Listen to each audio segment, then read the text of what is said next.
Untuk bab selanjutnya di mata pelajaran kimia analisis kelas 11 yaitu titrasi pengendapan atau biasa kita kenal dengan titrasi argentometri karena menggunakan larutan standar berupa Ag nitrat atau perak nitrat. Titrasi ini merupakan salah satu teknik titrasi tertua. Ini didasarkan dari reaksi senyawa yang reaksi dari senyawa ionik yang menghasilkan senyawa dengan kelarutan yang terbatas. Hasil dari reaksi ini berupa endapan atau garam yang sukar larut. Jadi memiliki kelarutan yang terbatas. Prinsipnya, reaksi pengendapan yang cepat mencapai kesetimbangan pada setiap penambahan titran. Jadi, pada setiap penambahan titran akan terbentuk endapan. Kemudian tidak ada pengotor yang mengganggu selama proses titrasi atau selama proses pengendapan terjadi, dan juga diperlukan indikator untuk melihat titik akhir titrasinya. Karena banyak reaksi pengendapan yang berlangsung lambat, maka tidak banyak reaksi pengendap yang bisa digunakan dalam titrasi pengendapan ini. Reaksi yang paling banyak digunakan yaitu Ag nitrat, AgNO3 atau perak nitrat, yang bisa digunakan untuk menentukan anion halogen golongan 7 Cl, Br, I, atau yang seperti halogen atau senyawa yang mirip halogen. Titrasi ini disebut argentometri karena menggunakan Ag nitrat. Kemudian beberapa syarat agar bisa terpenuhi yang harus dipenuhi untuk terjadi titrasi pengendapan. Yang pertama, analit atau sampelnya ini harus bisa larut di dalam air. Jadi sampelnya dalam bentuk larutan dan menghasilkan ion yang aktif dalam reaksi pengendapan. Kemudian endapan harus tidak larut. Jadi endapannya ini harus stabil dalam bentuk endapannya, tidak boleh melarut kembali pada saat proses titrasi. Yang ketiga, tidak ada kopresipitasi atau endapan lain selain endapan dari analit dengan titrannya. Yang keempat, endapan harus cukup cepat terbentuk. Jadi karena proses titrasinya ini kita reaksikan tetes per tetes, maka pada setiap tetes titran yang ditambahkan itu harus bisa mengendapkan analit dengan cepat. Dan kelima, harus ada cara untuk menentukan titik ekivalen, ini menggunakan indikator. Nah, sama seperti di titrasi asam basa, pada titrasi pengendapan kita buat juga kurva titrasi pengendapan. Bisa diturunkan dengan cara yang sama dengan metode yang dijelaskan untuk titrasi pada asam basa. Fungsi P dapat diturunkan untuk daerah sebelum titik ekivalen, pada saat titik ekivalen, dan setelah titik ekivalen untuk titrasi pengendapan. Jadi fungsi P pada konsentrasi hidrogen dan hidroksida dari titrasi asam basa ini bisa diterapkan pada konsentrasi Cl- dan Ag pada titrasi pengendapan. Kemudian, sebagian besar indikator untuk titrasi argentometri memberikan respon terhadap perubahan konsentrasi dari ion peraknya. Jadi, indikatornya ini mendeteksi kelebihan ion perak yang ditambahkan saat titrasi selesai atau saat mencapai titik ekivalen. Sehingga, kurva titrasi untuk reaksi pengendapan biasanya diplot antara PAg terhadap volume Ag nitratnya terhadap volume titrannya. Nah, contoh kurva titrasi pengendapan bisa dari Cl-nya, bisa dari Ag+-nya. Jadi ini sebenarnya dua kurva. Jadi bisa kita gambarkan menjadi dua kurva antara PCl dengan volume Ag nitrat atau PAg dengan volume Ag nitrat. Kalau PCl dengan Ag nitrat maka kurvanya naik. Kalau PAG dengan Ag nitrat maka dia kurvanya turun. Jadi ini ada dua kurva sebenarnya. Nah, kemudian kurva titrasi pengendapan juga harus dihitung dari masing-masing kondisi titrasinya. Dicontohkan di sini ada 50 mili NaCl dengan konsentrasi 0,1 molar dititrasi dengan 0,1 molar Ag nitrat. Hitunglah konsentrasi ion klorida selama titrasi berlangsung. Jadi nanti di mula-mula reaksi berarti belum ada penambahan Ag nitrat, maka di dalam sampelnya itu hanya ada NaCl atau hanya ada Cl-nya dengan konsentrasi 0,1 molar, berarti bisa dicari PCl-nya.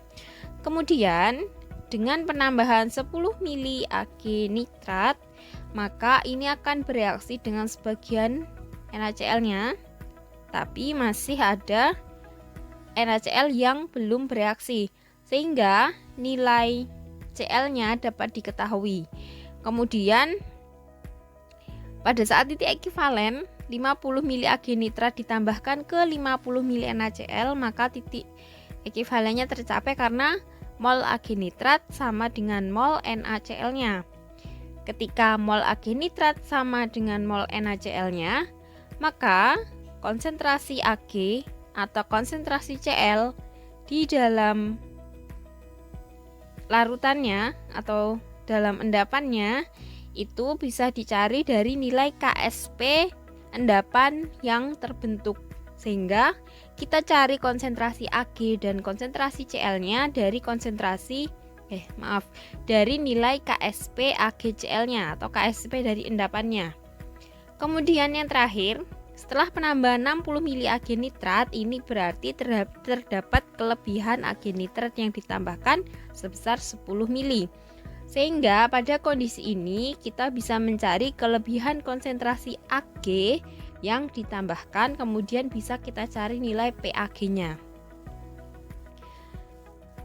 Nah, untuk kondisi di bagian D pada saat titik ekivalen, ini nanti PAG akan sama dengan PCl-nya, sehingga bisa kita tambahkan nilai PAG dan PCl-nya menjadi nilai PAG plus PCl. Nah, ini bisa kita gunakan untuk mencari nilai PAG dari poin B dan C, karena dari poin B dan C ini diketahui nilai PCl-nya. Kemudian untuk poin E ini bisa kita gunakan untuk mencari PCl-nya, karena di poin E yang kita cari adalah PAG. Nah, ini ya reaksi yang terjadi. Yang mengendap itu adalah Ag dan Cl-nya membentuk AgCl. Kemudian ini ya, sebelum titik ekivalen, PCl dihitung dari sisa konsentrasi Cl-. Karena sebelum titik ekivalen masih terdapat sampel Cl di dalam Erlenmeyer. Kemudian saat titik ekivalen, PCl dihitung dari KSP-nya. PCl akan sama dengan PAG kalau titrasi antara NaCl dengan Ag nitrat. Kemudian setelah titik ekivalen, PCl dihitung dari kelebihan Ag plus yang ditambahkan. Setelah titik ekivalen, maka ada kelebihan konsentrasi Ag nitrat yang ditambahkan, sehingga yang diketahui nanti adalah nilai PAG-nya. Ya, kurvanya kalau kita gambarkan antara PCl dengan volume Ag nitrat, kurvanya naik. Kalau kita gambarkan PAG dengan volume Ag nitrat, maka kurvanya turun. Faktor yang dapat menentukan titik pembelokan titrasi pada kurva titrasi pengendapan. Jadi titik belok ini yang ada di tengah ini. Yang pertama, konsentrasi larutan titran dan analit. Semakin tinggi konsentrasi, maka semakin tajam kemiringan titik beloknya. Kemudian untuk kelarutan endapan, semakin kecil kelarutan, maka akan semakin tajam kemiringan titik beloknya. Kemudian semakin tinggi suhu, semakin tinggi kelarutan endapan. Jadi ingat ya bahwa suhu itu menaikkan kelarutan, sehingga titik belok kemiringan akan kurang tajam. Kalau kurang tajam nanti akan sulit untuk diamati. Kemudian terakhir, kekuatan ion larutan. Semakin tinggi kekuatan ionik larutannya, maka kelarutannya juga akan semakin tinggi karena semakin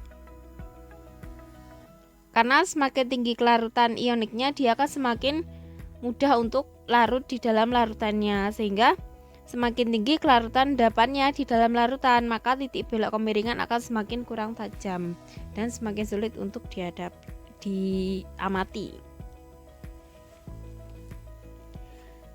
Kemudian titik akhir titrasi pengendapan ini bisa diketahui dengan beberapa hal. Yang pertama, bisa diketahui secara kimiawi.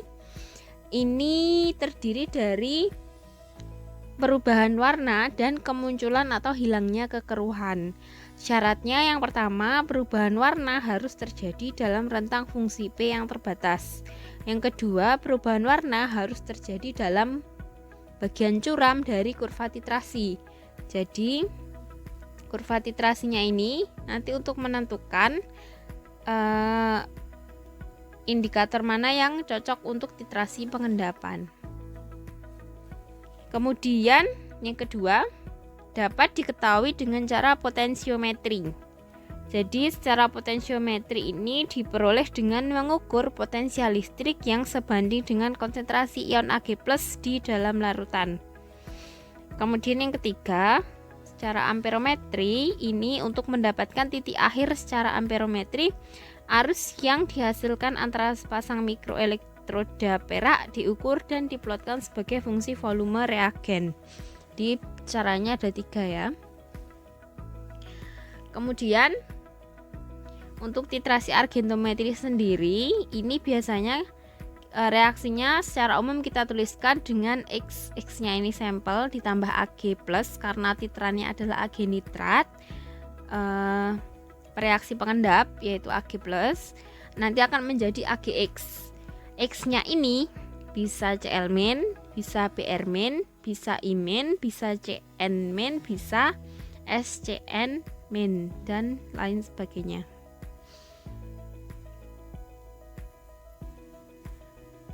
Untuk titrannya sendiri ini digunakan Ag nitrat merupakan larutan standar sekunder sehingga harus distandarisasi terlebih dahulu sebelum digunakan untuk titrasi. Standarisasinya sendiri kita gunakan NaCl dengan kemurnian yang tinggi atau biasanya kita gunakan NaClPa proanalisis. Untuk standarisasinya kita gunakan cara MOR dengan indikator kalium kromat 5%, nanti akan menampakkan endapan warna coklat kemerahan dari perak kromat. Reaksinya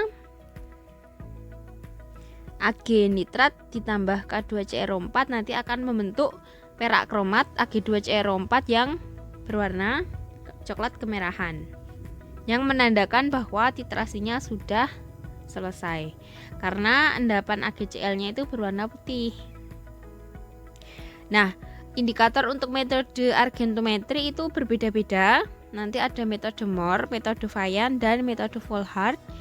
Ini menggunakan indikator yang berbeda pada setiap metodenya. Untuk metode MOR, indikator yang digunakan adalah K2CrO4 atau kalium kromat dengan konsentrasi 5%. Titrannya jelas ya, Ag nitrat karena namanya argentometri. Kondisi pH yang dibutuhkan untuk metode MOR, dia pH-nya netral, bisa dari 6,5 sampai 8. Metode titrasinya adalah titrasi langsung, yaitu analitnya langsung dititrasi dengan Ag nitrat dengan penambahan indikator K2CrO4. Penggunaannya bisa digunakan untuk penentuan kuantitatif dari NaCl, KCl, NaBr atau KBr, dan lain sebagainya. Untuk reaksi yang terjadi pada metode MOR, secara umum bisa dituliskan X plus Ag menjadi AgX. Setelah X semua bereaksi dengan Ag, maka selanjutnya 2Ag+ akan bereaksi dengan CrO4 2- dari indikatornya membentuk Ag2CrO4. Jadi yang pertama terbentuk AgX yang berwarna putih, lalu terbentuk Ag2CrO4 yang berwarna merah bata, menandakan bahwa reaksinya sudah selesai atau sudah mencapai titik akhir titrasi. Yang di bawahnya ini contoh reaksi nyatanya, kita gunakan X-nya itu Cl- ya. Nah, AgCl akan mengendap lebih dulu karena AgCl merupakan elektrolit biner sehingga kelarutan AgCl lebih kecil bila dibandingkan Ag2CrO4. Jadi syaratnya sampel atau analit itu harus mengendap lebih dulu dibanding dengan indikatornya. Jadi tidak boleh terbalik. Kalau semisal indikatornya yang mengendap lebih dulu, maka nanti akan membuat hasil analisisnya tidak sesuai. Jadi yang pertama kali mengendap itu harus semua analitnya dulu. Baru setelah semua analitnya mengendap, indikatornya bereaksi dengan kelebihan tetes agenitrat yang ditambahkan. Cara MOR harus dilakukan dalam suasana netral. Jika dilakukan dalam suasana asam, maka ion kromat dapat larut menjadi asam kromat. Karena dalam suasana asam berarti berlimpah H+, sehingga H+-nya bisa bereaksi dengan ion kromatnya menjadi asam kromat dan selanjutnya diubah menjadi bikromat. Jadi reaksinya nanti CrO4 2- itu akan menangkap H+ karena suasananya asam, membentuk HCrO4- lalu akan membentuk Cr2O7 2- yang berwarna jingga. Jadi indikatornya itu mula-mula tidak berwarna kuning tapi berwarna orange. Nah, kalau misalnya dilakukan dalam suasana asam berarti akan menyebabkan ion kromatnya berkurang sehingga titik akhir akan sulit untuk diamati karena kromatnya sudah berubah menjadi dikromat. Jika larutan dalam kondisi asam, maka sebelum dititrasi itu harus dinetralkan terlebih dahulu supaya tidak mengganggu jalannya titrasi dengan cara ditambah dengan boraks atau bisa MgO, CaCO3 atau NaHCO3. Tidak boleh juga dilakukan dalam suasana basah karena kalau misalkan terdapat ion-ion OH- di dalam larutannya, maka ion-ion OH- ini akan bertemu dengan agenitrat dan membentuk endapan AgOH atau membentuk Ag2O. Sehingga selama proses titrasinya akan dibutuhkan titran agenitrat yang lebih banyak dari seharusnya. Karena apa? Karena titran agenitratnya selain bereaksi dengan sampel atau dengan analit, dia juga bereaksi dengan OH- yang ada di dalam larutan sampelnya. Sehingga agenitrat yang dibutuhkan menjadi lebih banyak. Reaksinya Ag+ akan menangkap OH- dalam larutan menjadi AgOH, lalu AgOH-nya ini bisa berubah menjadi Ag2O. Nah, jika larutannya dalam kondisi basah, maka bisa dinetralkan lebih dahulu sebelum dititrasi dengan penambahan HNO3 encer 1:20 atau bisa juga dengan asam asetat lalu ditambah sedikit CaCO3. Metode MOR memiliki banyak keterbatasan. Yang pertama, tidak mungkin digunakan untuk titrasi dalam suasana asam. Tadi sudah dijelaskan karena akan terjadi kesetimbangan, kromatnya menjadi dikromat. Lalu tidak mungkin digunakan juga titrasi dengan adanya amonia yang dapat menjadi atau dapat membentuk senyawa kompleks karena amoniaknya ini dia akan menjadi ligan untuk ion perak, kemudian akan membentuk kompleks dengan ion peraknya. Yang ketiga, tidak mungkin digunakan untuk titrasi dengan adanya kation seperti Ba2+, Pb2+, karena akan membentuk endapan dengan indikatornya dengan CrO4 2- akan membentuk endapan-endapan berwarna sehingga mengganggu jalannya titrasi, terutama untuk mengamati titik akhir titrasinya. Lalu selanjutnya tidak mungkin digunakan untuk titrasi dengan adanya reduktor yang dapat mereduksi ion kromat menjadi ion Cr3+. Jadi tidak boleh mengandung reduktor. Lalu tidak mungkin digunakan untuk titrasi dengan adanya banyak anion, misalkan fosfat, kemudian ASO4 3-Me dan sebagainya, karena anion-anion ini bisa bereaksi dengan titrannya dengan ion perak menghasilkan endapan berwarna sehingga mengganggu proses titrasi juga. Lalu yang terakhir, titik akhir titrasi menjadi kurang sensitif jika menggunakan larutan yang encer. Jadi konsentrasinya itu tidak boleh encer karena akan sulit untuk diamati titik akhir titrasinya.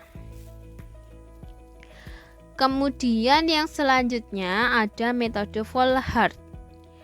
Untuk metode Volhard sendiri ini kondisinya menggunakan indikator ion feri amonium sulfat atau indikatornya ion Fe.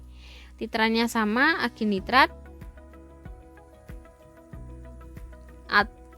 Dan ada indikator dan ada larutan standar kedua, bisa menggunakan amonium thiocyanat atau kalium thiocyanat, NH4SCN atau KSCN.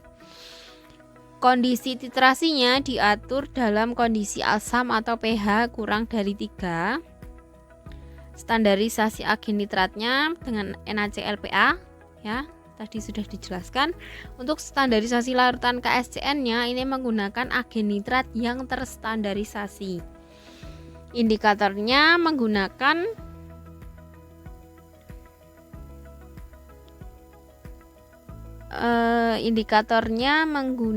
ini untuk ini ya, untuk standarisasi KSCN menggunakan garam besi 3 untuk pembentukan kompleks FeSCN yang berwarna kemerahan. Jadi nanti titik akhir titrasinya ditandai dengan terbentuknya kompleks FeSCN yang berwarna kemerahan.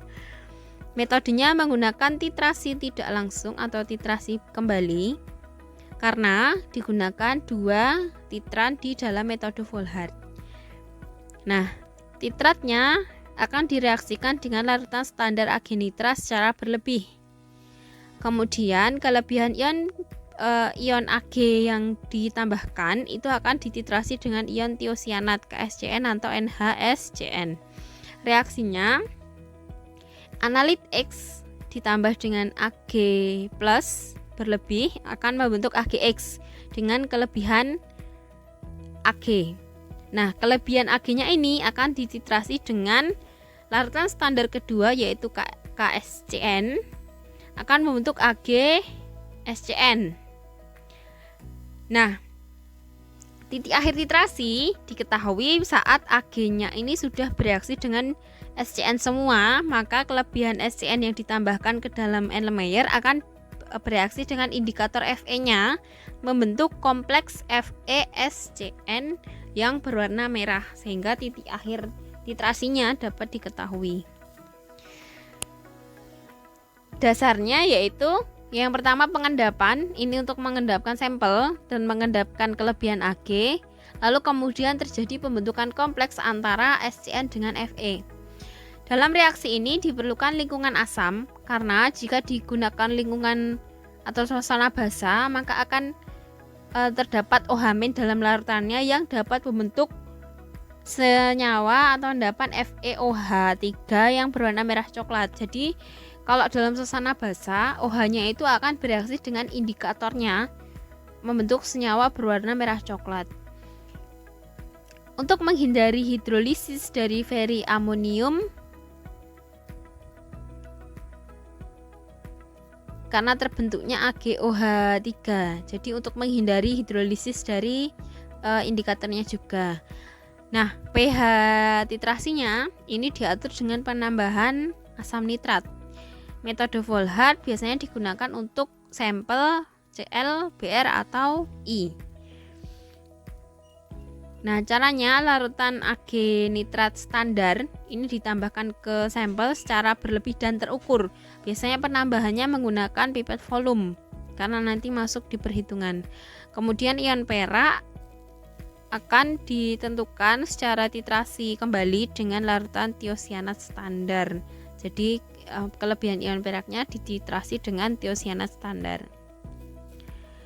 Untuk mendapatkan hasil yang teliti pada waktu akan tercapai TAT, titratnya itu harus digojok kuat-kuat supaya ion Ag yang diabsorpsi oleh endapan AgCNS dapat bereaksi dengan tiosianat. Kesalahan lain yang mungkin terjadi pada titrasi, ini AgCl-nya, endapan awalnya ini bisa bereaksi dengan titran kedua membentuk AgSCN dengan melepaskan garam lainnya. Nah, untuk menghindari kesalahan ini, maka setelah penambahan Ag nitrat berlebih, endapannya ini disaring dan yang kita ambil adalah filtratnya. Baru filtratnya ini kita tambah dengan indikator Fe dan kita titrasi dengan larutan standar kedua yaitu KCNS. Kalau dulu ini biasanya ditambah dengan nitrobenzen. Tapi karena nitrobenzen ini sifatnya beracun dan berbahaya, maka sekarang kita ganti penambahan nitrobenzennya dengan cara menyaring endapannya dan mengambil filtratnya, yang kemudian filtratnya dititrasi dengan larutan standar kedua. Dulu digunakan nitrobenzen ini karena nitrobenzennya ini dapat menutupi endapan yang terbentuk sehingga endapannya ini tidak akan bereaksi dengan amonium tiosianat atau kalium tiosianatnya. Karena nitrobenzennya ini dapat menjadi lapis minyak yang bisa memisahkan endapan dari CNS yang direaksikan dengan kelebihan Ag yang ditambahkan. Keuntungan dari metode Volhard bisa diliterasi dalam kondisi yang asam. Dengan adanya banyak kation yang mengganggu dalam penentuan, ini bisa digunakan meskipun banyak kation yang mengganggu. Jadi kalau metode Mohr tadi kan dia nggak bisa kalau ada kandungan kationnya. Nah, kalau metode Volhard bisa. Selain bisa dalam kondisi asam, dia juga bisa digunakan untuk analisis meskipun mengandung banyak kation.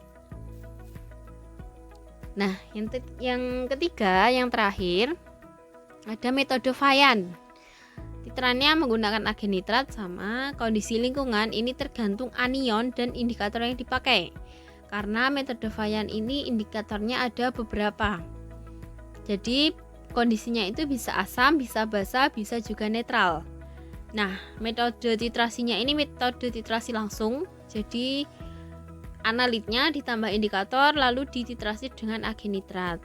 Nah, pH-nya bisa ditentukan berdasarkan analit yang dianalisis. Untuk penentuan klorida digunakan pH 6,5 sampai 10,3. Sedangkan untuk penentuan bromida atau iodida digunakan pH antara 2 sampai 10. Indikatornya contohnya bisa digunakan diklorofluoresin untuk menentukan Cl. Kemudian bisa menggunakan eosin untuk menentukan Br dan I.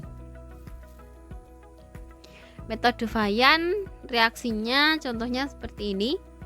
Ag nitrat, Ag-nya bereaksi dengan NaCl, jadi membentuk AgCl dengan melepaskan NaNO3. Lalu indikatornya ini akan diserap di permukaan endapan sehingga akan terbentuk warna. Jadi indikator yang biasanya digunakan misalnya indikator fluoresin. Jadi dalam larutannya fluoresin ini sebagian terdisosiasi menjadi ion hidronium dan ion fluoresinat yang bermuatan negatif dan berwarna kuning hijau. Kemudian ion fluoresinat ini akan membentuk garam perak berwarna merah pekat. Jadi dengan Ag dia akan membentuk garam perak berwarna merah pekat. Titrasi yang melibatkan indikator absorpsi ini bisa berjalan dengan cepat, akurat dan dapat dipercaya. Penggunaannya bisa digunakan untuk senyawa Cl, Br, I, tiosianat maupun sianida. Jadi Cl, Br, dan I ini golongan halogen. Tiosianat dan sianida ini yang mirip halogen. Ini ya contohnya. Ada indikator fluoresen, diklorofluoresen, eosin, dan biru brom timbal. Anion yang dititrasi pun berbeda-beda, pH-nya pun berbeda-beda. Perubahan warnanya mirip-mirip ya. Pada akhirnya menjadi merah, tapi awalnya berbeda-beda.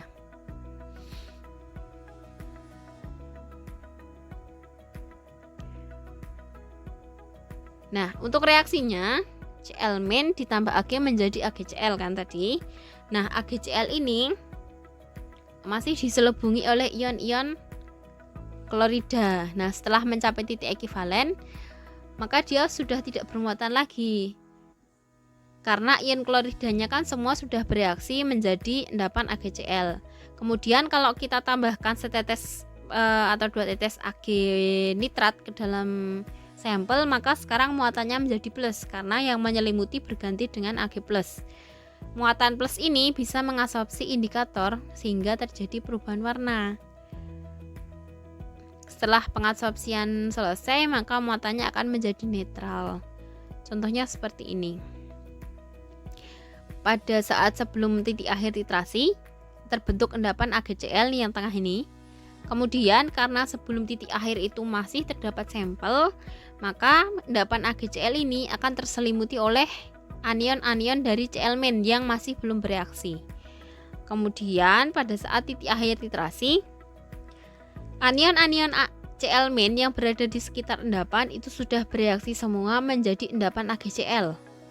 Nah, sekarang karena ada kelebihan tetes Ag nitrat yang ditambahkan, maka di sekitar endapan AgCl itu akan terdapat ion Ag+.